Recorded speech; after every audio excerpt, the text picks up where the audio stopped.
Today, I have the opportunity to talk with Christiana Brandzulova, who is an architect with the soul of a seeker. At age 19, she decided to leave Bulgaria and study in UK and Italy, where she had learned all the amazing things about architecture and started to create abundance for Bulgaria and the buildings that are here. Since she's been back, she's been a part of some amazing projects, including Buzludzha near Shipka, where she is the daily program coordinator. And she's also just started her new firm called Kanatitsa, where she works together with her team to restore and tell the stories of old buildings in Bulgaria and abroad. So let's get started. This is the Back to Bulgaria podcast. Discover life in Bulgaria, one story at a time. Welcome to Back to Bulgaria. This is a podcast where you will gain a perspective of what it's like to live and thrive here in Bulgaria. I am your host, Katia Andreeva. I am a crazy American-born Bulgarian who's lived in many different cities, but now I can say I've made Sofia my home. Together with my sister, who's just as crazy, we've decided to start this podcast to showcase and share stories of people who have lived abroad or have actively decided to stay here and are doing amazing things in Bulgaria. So let's get started and get to know Christiana. Hey, Christiana. Hi. How are you doing today? I'm great. I'm very grateful that you invited me because as a girl in construction, I'm very happy that I'm not wearing construction clothes today. Is that something you often go around in? For the last 5 months, I don't remember the last time I put on makeup, to be honest. Yeah. Well, you look very beautiful today with your great costume here today. Yes, it's new, so I'm very grateful I have the opportunity to be with it. I'm also very thankful you came because this is the first time I'm meeting you. A mutual friend of ours, Irina, told me about you, told me about what you're doing. And I was like, I want to have her on our podcast. She has a very interesting story and is doing some really cool things here in Bulgaria. Let's maybe first start with, as we go through your story, where are you from in Bulgaria and what led you to have this interest in buildings and architecture? I'm from Sofia. I've been born and raised here, but I have very unique roots. On my father's side, I'm from the village of Hvoina, which is where the school I'm trying to save is. And on my mother's side, it's from a village near Ohrid. Yes, so I'm like partially Macedonian, partially from the Rhodope mountain, but I have never lived anywhere else except Sofia. That was the reason I decided to study abroad, because basically for people who are from Sofia, because most of the good universities are in the capital, it's very hard to kind of go out of the nest. So I decided to be radical and just move abroad. And that's what led me to Manchester. Okay. And why did you decide to study architecture? I've been very good at drawing and math since a young age, and it was like, I guess, very logical. In the beginning, I thought that I wanted to do interior design because I was scared of the technical part. But then I started going to lessons and classes, and that kind of wasn't that scary. Yeah, you realize that it's not that bad. Oh yeah, I breathe architecture. I mean, I love architecture because I think it's not only physical, it's very emotional and very creative. I know it sounds funny because we're talking about concrete, but and glass and other materials, but I really think that there's a very, very big percentage of architecture which is emotion. So you have this passion about architecture already here in Bulgaria, and you decided to go study abroad, starting with the UK. What was that experience like for you? I really didn't like it because let's go back a little bit. Basically, my family had the opportunity to live anywhere around the world because my mom and my dad were working on cruise ships. My father is a doctor, and basically we could have lived anywhere around the world while he was traveling. But both of them decided to come back to Bulgaria after 10 years abroad. They literally were going everywhere, and as a plus side on that, this gave me the opportunity to speak English from a very young age. So basically Bulgarian and English, I started speaking simultaneously. And that's why I thought that Britain was the place to go when I graduated. That feeling lasted for about 3 months because language is not everything. I didn't like anything there. I hated that it was raining all the time because Manchester is kind of low. So we had a week or two of sun, which was usually around when we had exams. So you can't go out exactly at that time. There was nowhere to go because Bulgaria, it's very social, and we sit on benches and we're in groups until 1 o'clock at night talking and just listening to music in a park or sitting in a coffee for 4 hours with one single cup of coffee. Yeah. That was not happening for me or for anyone In the UK. in the UK. At least not in Manchester. Well, maybe some other places, but for me, Manchester was because I surrounded myself with warm people like me. I used to live with people from Romania, Greece, Italy, Spain, and we are all kind of very warm and love to be together. And I don't know, it was nothing like that in Manchester. And I remember a lot of stories. Like, for example, I didn't want to make my parents pay for tickets all the time because it was quite expensive at the time. I don't want to count how many years ago that was. I don't know. Yeah, you were telling me a story of how your first year of how you were. Yeah. You can maybe tell us about that a bit. Well, it was exactly because I didn't want to be such a big burden because everything was so expensive, and also architecture is kind of an expensive thing to do because you have a lot of materials which you have to buy every week. And I in my head I was trying to not be a burden, and I was like, don't worry, I'm just gonna come for the summer. You don't need to buy me tickets for Christmas. It's no problem, we're gonna be here, and I'm gonna go visit friends. And then 2 weeks before Christmas, I remember that I had a mental breakdown and I started crying on the phone. I want to come home for Christmas. And I remember my parents gathering money from everywhere possible to buy me the tickets, because you can imagine the price of the ticket 2 weeks before Christmas. Yeah, it's crazy. It was expensive. crazy. And poor people brought me back home. And on the airport, when my dad was dropping me off to go back to Manchester, we were having coffee. And I remember, I had to go to the gate, and I kind of put the coffee down, and I turned to my dad and I was like, do you want to perhaps have another? And my dad was like, look, if you don't want to get on the plane, don't get on the plane, stay here. And I remember, and in my head, it was like all the financial and emotional strain I put on my parents to put me through this education. I would have been a brat to say, okay, I'm emotionally unavailable right now, so I'm going to stay here. And I went back and I finished my studies. It was probably the hardest 3 years of my life emotionally. It was an amazing school, don't get me wrong. But it was an experience. I mean, it was okay as a student experience because I got that. I never liked the Bulgarian type of student experience, type of studentski grad and things like that. We had a lot of parties, but it's not like here. And it was great as a student experience, but as living and being there experience, not so much. Mm. And that experience there, did it change your feelings towards Bulgaria after that experience? I could not wait to come back home.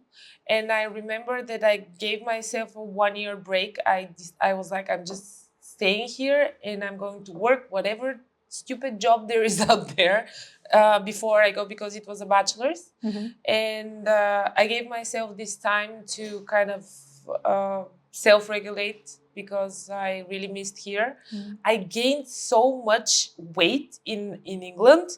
It was crazy. I lost all the weight when I came back to Bulgaria, just because our food is amazing and everything is so calm and peaceful. In Italy also, they have a great food. And they have 20 types of tomatoes. Mm-hmm. And I remember trying all of them, and nothing tasted like the tomato which we grow in Hvoina. My dad has these seeds which are magical. I don't know where he got them from. When you cut the tomato behind the house, you can feel the smell at the front. So it's like you just follow the smell to lunch. And even though I loved the food and the experience in Milan, even that I love more about Bulgaria. Even just the experience of being I don't know, a food lover. Yeah, the tomatoes here, of course. It's always a topic now. I think we've mentioned it at least 3 times on our podcast, Bulgarian tomatoes. We are proud. And so the year that you were here, I think it's very smart that you took a break between bachelor and master's. I think a lot of people don't make this choice. They just want to go directly to master's and I guess get it over with, or they just think this is the route, the way. What did you do here for that year? What did that look like? I worked in a call center. Yes, it was a call center. And I was extremely happy that I had both financial freedom and the freedom to go around. I despised the feeling to have to go on a plane. And like for the full year, I just stayed like on land. So just cars and walking around and hiking and seaside, and where I didn't even leave the boundaries of the country. I mean, I didn't even go anywhere around Europe. So you just explored Bulgaria and everything Bulgaria has to give. Yeah, I just kind of calmed myself down. I think that every person, because I'm very global, I really like traveling. I like foreign countries. I like foreign people. I really like experiencing different cultures. But it's kind of, if I stay in another country for a month or 2 months, I kind of need to go back to recharge before I explore something else. It's like the roots here, it's like a socket. You really recharge at home, I think. When you were here for that year, were there any interesting buildings that you saw that were like, within that year, that something built to get you excited about the historical buildings here in Bulgaria? And it was all, I always had an interest in older buildings. It kind of grew in time, more in Italy than in England. Even though my thesis in Manchester, I also did comparing the way that we preserve buildings in Bulgaria and in England. And it was kind of the first thing that clicked. But then when I came here, I bumped into Buzludzha, basically. And it was so many years ago. I still have the picture. It was before architect Dora Ivanova, who is the director of the project Buzludzha Foundation.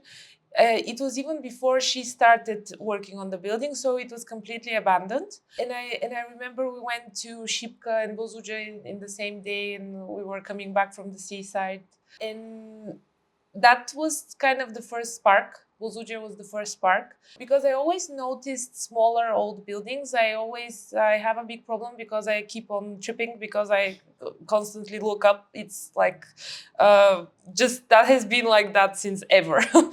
And I always appreciated architecture on a smaller scale, but then Buzludzha kind of amped the things a little bit. And then when I started studying in Milan, we could choose our main credit courses. And my 25 credit course, I chose interior design and preservation. And it was amazing. Marta Averna and Nora Lombardini were the two tutors. Professor Averna was responsible for the interior design and Professor Lombardini for the preservation. And it was crazy. We were drawing, like in preservation, you need to be very precise and draw every little detail which is off. When I started working on the school in Hvoina, I remember that for the roof, I kind of wanted to just put the hatch on, which is like an automatic thing which appears. And Professor Lombardini was like, no, you draw every single tile the way, the direction it's going, and because it's no shortcuts. No shortcuts, and because you're kind of creating a document on that building. And also that sense of Indiana Jones feeling where you're trying to figure out why this is like that. What were they thinking when they added this? Why, for example, on the facade, you see one thing, from inside, you see there's a window. Why did they close it? And that sense of looking for the story kind of amazes me always, and it's that's why I'm saying it's main architecture is not only construction, it's emotion, because you feel what you're trying to figure out, what they were thinking when they were building, what they were doing when they were reconstructing. Because, for example, in the village of Hvoina, I discovered that it's by architect Bojan Chinkov, which is also a foreign student. He yes, he graduated I don't remember where, but he's a foreign student. Okay. And he came back and worked on buildings in that area, Senograd, Plovdiv, and the Rodok Mountain. He's from Slovenia. Mm-hmm. I found out that the school in Hvoina is his project, and I remember looking at the drawings and then kind of, that's not like that is. And then when I started reading in the archives, I realized why, for example, they didn't use the materials he proposed because they weren't available at the time, because it was built by self-taxation. So every person because after World War II, they stopped funding this type of projects in Bulgaria. So the people gathered money to build it. And there was, in one of the documents, it was said how the parents were sending their kids to school with backpacks full of sand from the river so they could the construction could go on.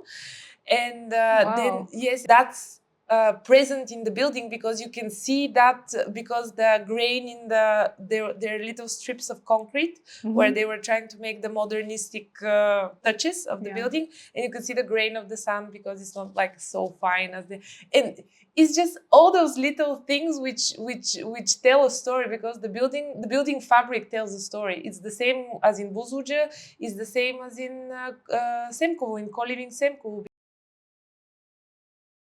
How you say that preservation and interior design, which I think, first of all, is very interesting that they do mix both of, like, that's a very unique specialty to focus on. And I actually do wonder if in Bulgaria there is such a specialty or not right now in the university, because there's so many historical buildings here. And do they actually think about digging deep into those details, like you said right now? And is this building, why was it built this way? What was the thought process? They have these kind of materials. Why didn't they use those materials but something else? I also find it fascinating that there was such a community effort into building these beautiful buildings that we now look at, which some of them sadly are falling apart. But if I were to ask why you chose to study in Italy about this topic rather than try to find something here in Bulgaria, since you loved it so much.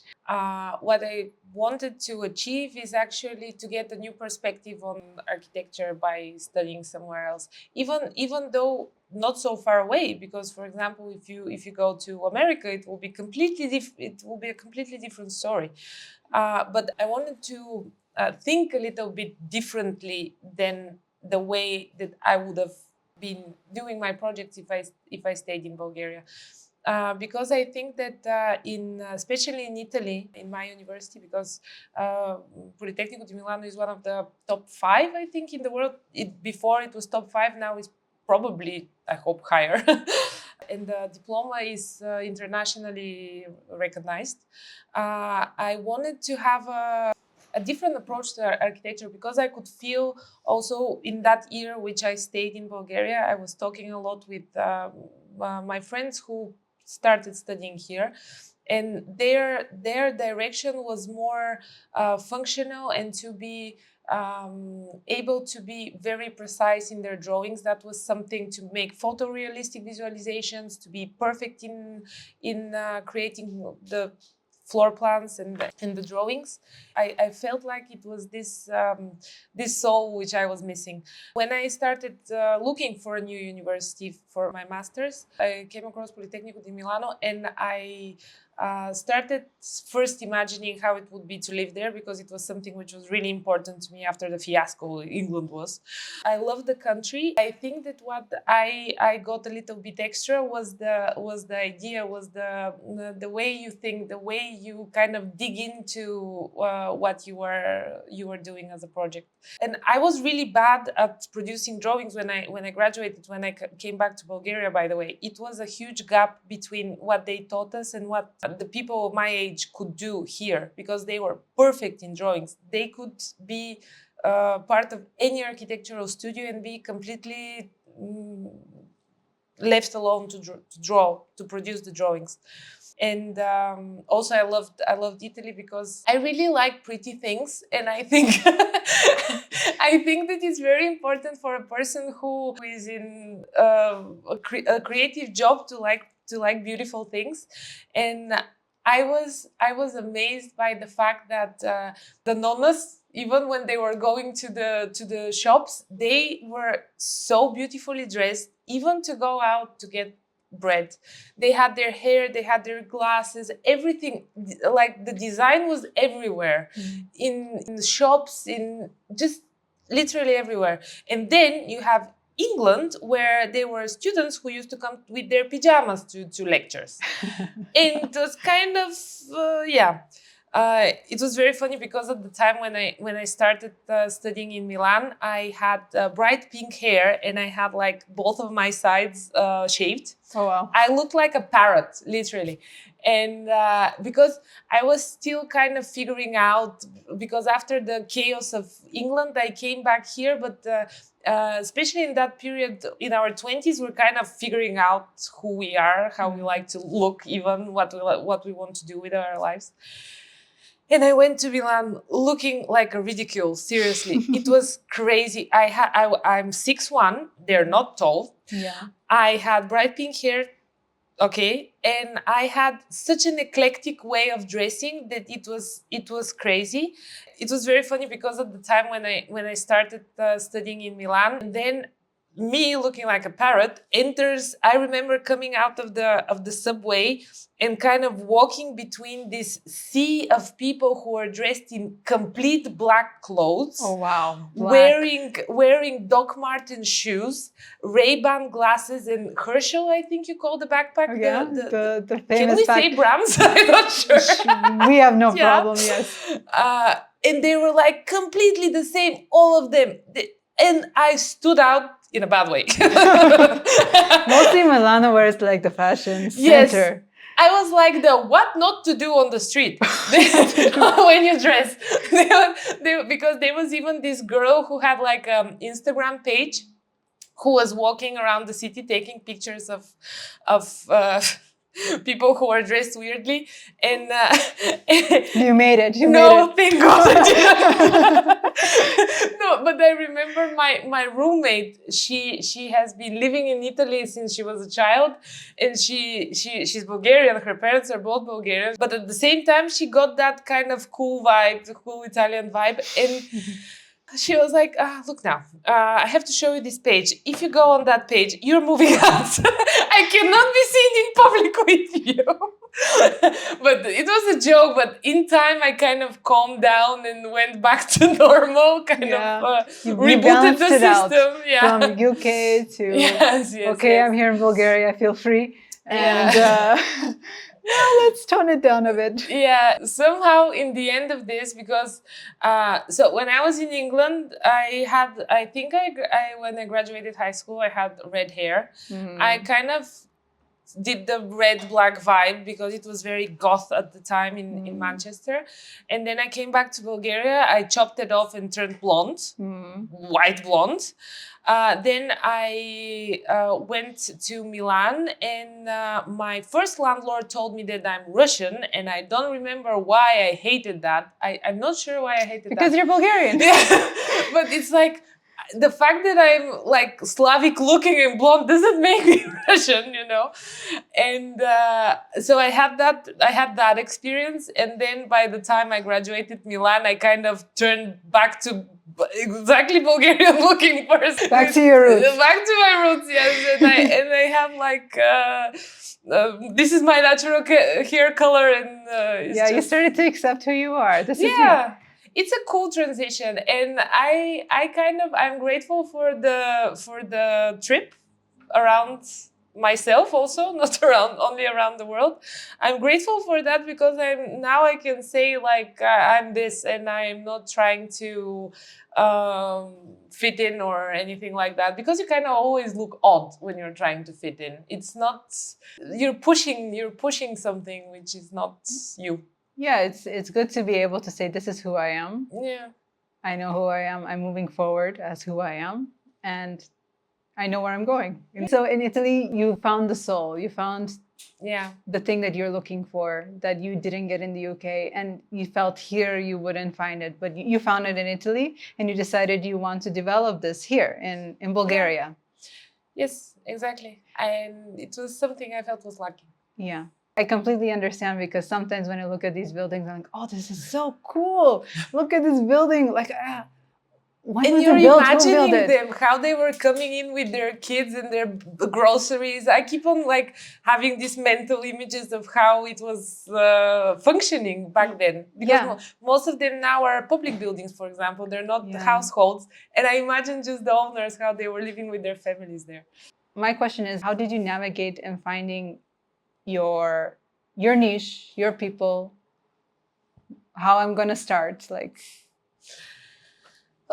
That was also a very long and difficult transition, which I made a lot of mistakes along the way, a lot. What I did when I came back, my first thing was that I have to find a job. And I found a job. I loved my job and my company and the company I worked with and my co-workers back then, but that wasn't architecture. So I spent 3-4 years in that firm. We were still doing projects, but it was for restaurants. And I thought that would be enough, but it wasn't. That was around the time when I started working more on the foundation. And I kind of... Hvoina foundation. I kept it as a hobby, but I felt that it's not enough. COVID hit right after I wanted to transition jobs. And when they closed this down, the second job told me, we can't have you yet. So I was left with absolutely no income for like 2 months. Wow. Which continued for another 3 months, because I had an unpaid internship at the time, because it was a company for visualizations. So I was completely new to that. So I spent almost a full half year of no income. Wow. It was stressful for me and my family and for everyone, because you kind of, you have to continue to push in order to come out on the other side. But at the same time, it was like I was this close to like starting other odd jobs. Very grateful to my family that I didn't, and they could support me for as long as they did, so I could continue working. And then it was like a roller coaster of different companies which I worked in, like the visualization, then at the municipality, then I changed the 3 architectural firms, and I kept on feeling like that's not it, and it's like, and I was severely underpaid for a very long time. But at the same time, because you're both underpaid and you feel like you can't get the motivation to do better or something, I was in a very big hole for a very long time, trying to figure out what to do.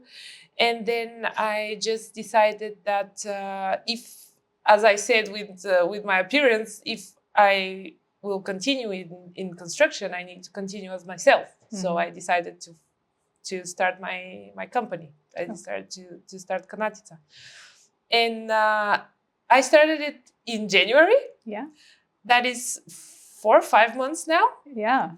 And my life has completely turned around, and the projects I'm working on are amazing, and they're exactly what I have always dreamt about. And this, I feel, is a proof that if you do what you love in the way that you imagine it to be, it will be exactly what you wanted, and it will just turn out even better. Congratulations, that's Thank great you. news that you're finally doing something you love. And I kind of also understand because I've also been through, okay, there's certain things that maybe I just need to do. I need to learn. I need to figure things out because I just graduated and there's still more to learn. I'm not yet ready to do my own thing. I'm not yet ready to take that step. So I completely understand like navigating through that and then finally starting that thing that's like, oh, this is it. So my question is in terms of relationships and friendships, like how has that process been in the workspace and in personal life? I have a very small group of friends, and we also import foreigners who live here. Yes, my best friend married a Croatian boy, and they have a beautiful baby girl who is born here and will be raised here. And I have a very small group of friends, and actually they have been with me through all of that because we met at strange parts of our lives, and I actually met them after I moved back permanently to Bulgaria.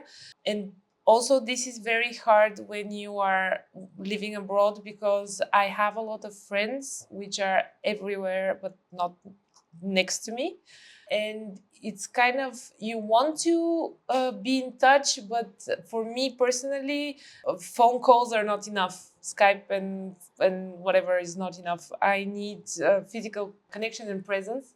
So even though I have amazing friends around the world and we meet up from time to time when we can, I have a very strong friend core who is here and it's very small because of that. I have always done what I love since the moment I moved back, starting with my foundation, continuing with all the other projects. But it was more of a hobby. And I've always had been surrounded with people who are close to my mindset. But after I started Studio Kanatitsa, I kind of kept them even closer, which made me evolve even more. Because right now, thinking about it work-wise, all of the people I work with have the exact same mindset and they have the exact same ideas about Bulgaria as I do. I realize it now when you ask me, because I never thought about it like that before. But it's kind of true. You naturally surround yourself the people with the same vibration. What is this mindset of Bulgaria that you were mentioning here? That Bulgaria is awesome and that here you have unlimited opportunities. As our soil is so fruitful, whatever you plant here will be fruitful. And it is so true. If you really, but to me, it's not even a mindset. It's like obvious. It's like all of the people around me, it's like obvious. We haven't looked for it. You kind of always felt it and you knew it.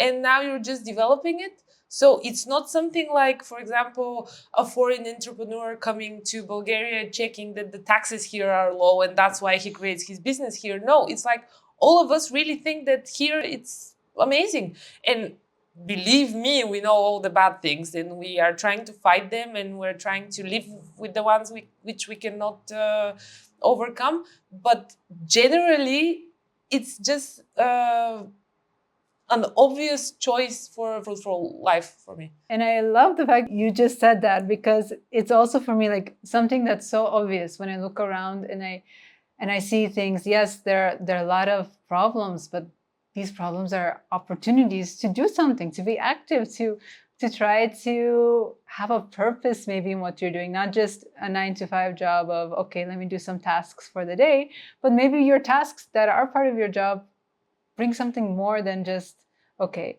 a check mark, kind of I'm doing my job.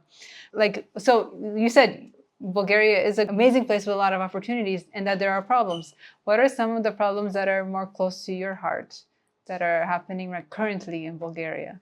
It's mainly connected to government, municipalities and things like that, because I have the feeling that we come up with solutions because most of the people who I work with have the solutions. For example, with the school in Hvoina, I keep on finding potential buyers for the school, which want to bring life to my dissertation, to the project, the way that I imagined it could operate as something else in order to bring people from outside and revenue and get new jobs inside the village. And right now, currently, I have another investor who wants to invest, but I have tried to get the municipality to even do tırk. Bidding. Yes, to even do the Auctioning. auctioning, Bidding, exactly. yes. So even right now, I have an investor who has interest in purchasing the building of the school. And I have contacted the municipality, I think around October or something like that. And they haven't even started the procedure to have the public auction, which needs to be done in order for the building to be built. So again, solution, do something now. Yes, so it's frustrating and it's kind of tiring sometimes. I can imagine, yeah, that's like, okay, there's a problem, I found a solution. Yeah. Do it now. Like the question I think is always like, why? Why is it, what's lacking here? Is there anything I can do to make the process faster? Is there anything I can help? I keep on calling every 2 months, And I know municipalities have a lot of things on their plate, and I am aware of everything. For example, I'm also aware of the legal fact that they had to do that in 1 month. Yes, so I'm aware of everything, and I understand even if there's too much work, etc., etc. But this is good for them. This is the way that because right now the building is their property. So in this way, there's money coming into both the municipality and the village, because 10% of the deal will go to the municipality of the village, so they can make improvements inside the infrastructure even. And you're going to get a brand new building which will generate revenue. It will have new places for workers which are local. You'll get new people from outside which will eat in the restaurants around. They will buy from the shops. They will make the area more beautiful. And it's frustrating. It's just... I don't know. I've been trying to work on that ever since I came back from Milan on the project. And I did 2 festivals, and I brought people from everywhere. And we had like inside there was exhibitions, different types of exhibitions. We cleaned with the kids from the village. We cleaned for a month every day. The kids were off school, and we had a meeting at 9 a.m. every morning during their break. Their summer break. They came with shovels and everything, and we cleaned inside so that we could have the exhibitions inside, and then there were concerts outside on the lawn. And this is again proof that people want positive change, but they also need to be kind of helped a little bit by people with power, I guess. What I'm trying to say is that I really hope that there's more inspired people in positions where they can actually help the community and us as citizens, so we kind of move forward, because it's not only architecture. Even right now, you see with that example of Hvoina that it's not only the architecture, it's not the building, it's everything around it, because architecture changes everything in many ways. Another reason I liked Italy was that finesse and the feeling of liking things to be pretty comes from a very young age. So we are formed by everything. We are formed by the streets we walk on. We're formed by the apartment we live in, by the building we live in, by the city we live in, the way it looks, the way it feels, the way the people are. And for example, I have been raised in Krasna Polyana in one of the very tall buildings on the 12th floor with typical Soviet furniture. You can imagine, it's not pretty. This in a way formed me. This formed me that I hate texture over texture and heavy furniture, for example. I'm giving you just an example. But that also formed me in loving the view of Vitusha, because from my grandma's and grandfather's apartment, we still have an amazing view of Vitusha. And you see the mountain, and you see freedom, and you see just the way it's shaped, and you see the tower in the corner. And I still love sitting on my nana's couch and with that view, even though the furniture is still the same. 30 years later. She doesn't want to change it. She loves the furniture. I can't tell you why. But there was a joke on Instagram how Slavic people like minimalism now because they like things to be white and airy and bright. But yeah. Yeah. And it's very inspirational to hear that you, with your project in Hvoina, were able to get people of all ages to come together and help with this project, which is very inspirational. And the reality, and that's one of the things that I'm trying to figure out, and hopefully we can navigate, is if the people are willing to be active, which I do see that every day. There's people doing amazing things. And my question is always, like, what's getting in the way? Really, this is going to be the question also for us moving forward, is how do we get these people who are decision makers in our communities, in our, whether it's low level to higher level, how do we make them be more open-minded, listen to us, want to work with us? How do we do that? People who are moving back here, or people who are living here and having all of these ideas, this is a question we need to work together to figure out, because without their buy-in, it's like we can have all of these ideas, we can try to do it ourselves, co-ops, whatever, but it shouldn't have to be this way. We can rant about this for a really long time. Yeah, we can. Everyone does here. But my question is, moving forward, what change do you want to be a part of from now on in the future here in Bulgaria? That's a very strange question, I think, because that's such a cliche what I'm going to say. But it's like the change starts from within. I know it's so cringy, it's a very big cliche, but it's true, because I keep on repeating all the time that if everyone does what they're really good at, the world is going to be a better place. So I'll be part of the change which I can. I mean, I can't cure cancer, or I can't do anything which is outside of my scope, but I can work on what I'm good at. And I think that really, if you continue to do what you're good at and spread the word, if doctors continue to do what they're good at and keep on keeping us healthy, everything will work. The general idea is not so much like a particular niche and what exactly you have to do, but is like you have to just be a good open person. If you're a good open person, you will be good at anything and you will be good for your community. Mm-hmm. So it's not something like a plan of what you have to do. It's just the person you have to be. Yeah. And that's why I really think it's very important how and who raised you. I don't believe that communities are created by one or two single people, dictatorships, etc. We know how that goes, and it's not pretty.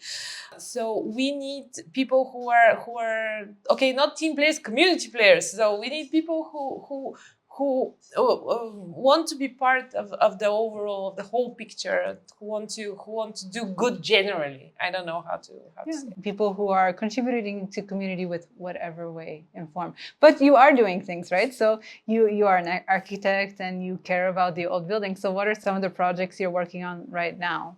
The first big project which I started in Studio Kanatitsa was Coliving Semkovo, and this is an amazing example, so well-rounded example of an old building which is brought back to life. The person who is standing behind this idea is Matthias Zeidler, and he's the creator of Semkovo Coliving, and he has seen the potential in Bulgaria so long ago. Now he's expanding throughout Bulgaria, and I think it's amazing that something so obvious he managed to actually do. Because I have even a recent example. I was in France not long ago, again with the foundation project Buzludzha, about something completely different, and we were talking about completely different topics, but something which was interesting is that one of the problems the group we were working with there, they needed a new space to make concerts which was not so central because of noise and etc and all different problems you have when you're in a city. And our, of course, first idea was move to an abandoned building somewhere outside. It's going to be cheaper, it's going to be better, etc. And they're like, it is very difficult in France to find abandoned buildings now, or for them to be at a good price, because this movement started 10 years ago. Yeah. And it still amazes me that this movement in Bulgaria has sort of started. We have a few examples, but it needs to be like an avalanche. The building of Coliving Semkovo is the socialist-era huge building which was created by order of the Communist Party back then. It looks like NDK also, with all the light fixtures because we have light fixtures, mosaics, frescoes, so many important elements of the building fabric which has to be saved. Like, I'm responsible for Block C, the public block, and it's all over. It is parquet, which is natural, beautiful wood, and marble. It's even only the materials which have been used there are so priceless just by themselves. And what he's doing now is not only good for the area, because Semkovo it's above Buzludzha, 30 minutes from Buzludzha. And it's like villas and 1 or 2 hotels. People go there to ski. It's within the forest. It's in the almost in the forest. And right now they're even renovating the road, and they're like exploding parts of the rock so they can fix the road, because even the road was not very much reachable. So what he's doing now is not only good for the area, because he's going to bring new people. These are more than 200 units which will be sold to separate people. So you can imagine 200 new people arriving at the same time in a place which is so remote. So it is good for the area, but it is also good for the building, because, for example, now if you want to build something so big, because it's 17,000 square meters, and if you want to build something now, it's going to be super expensive. If you want to knock it down, it's going to be even more expensive. So when you think about it that way, it's actually also good for the environment even. I mean, it's genius all over, just perfect. And I'm very happy to be working on the project, and it is amazing also because I've worked on smaller scale, like houses and apartments and things like that. And this is amazing because I was hired only for interior design. But basically right now I'm reading legislation, trying to figure out how to do the things, and in constant communication with the architect who is responsible for keeping the drawings of the entire building up to code, and he enters them to the municipality, so everything is perfect. Right now it's such a again well-rounded experience, because it's not only picking out door handles and colors. I thought I was going to pick out door handles and colors. No, I'm actually learning so many new things about also legislation, because this is not a new building. I know how to do things if we're starting from zero. You have the law, and you just read it and you do what it says there. But now we're changing functions, we're changing areas, and you have to make sure that everyone will be safe also there, because it's an older building. So not all the legislation which was back then in action is the same now, because now we have a little bit higher standard. Yeah. And everything is amazing because you kind of have to make everything simultaneously. You have to think about the design, you have to think about safety, you have to think about how it will be used after, you have to think about not crossing out something which was there before and like completely ruining it and not leaving a trace of it, because that's also something which is very difficult to balance, because of course we don't want it to be exactly the same as it was before, but we kind of have to make sure that it's not forgotten. So it's a very interesting balance, which is amazing. And because you asked me if there is a course in Bulgaria right now which teaches young architects about buildings of importance, yes, there are a few, and it's like a second master's, and you can join. But what I feel is happening now is that architects who don't have that second master's, we still do those things. You kind of need this education. The complementary education about the heritage buildings if you want to work on buildings which are part of the list of buildings with heritage in Bulgaria. This is also another thing, that here we have a lot of buildings who are not part of that list but have value. So what a lot of architects from my time, I'm 30 and I'm talking like I'm 60 years old. A lot of colleagues who are working now are kind of moving towards that way of thinking, and I'm really happy because I keep on seeing these amazing projects and on different scales, on houses and barns to hotels and factories. So it's a great movement, and I kind of want to speed up the process and make it even more kind of a must-have, project. I also want to ask you, because you did mention before, for the Buzludzha. Now, that's something that I want to go to every year, but I often it's just, I remember it at the last moment and then I do not go. But as we know, like every year in Buzludzha, there is a festival. And what is the point of the festival? Well, I am the daily program coordinator of the said festival. I really wish one day to also work on the building, but for now I'm just helping out with that.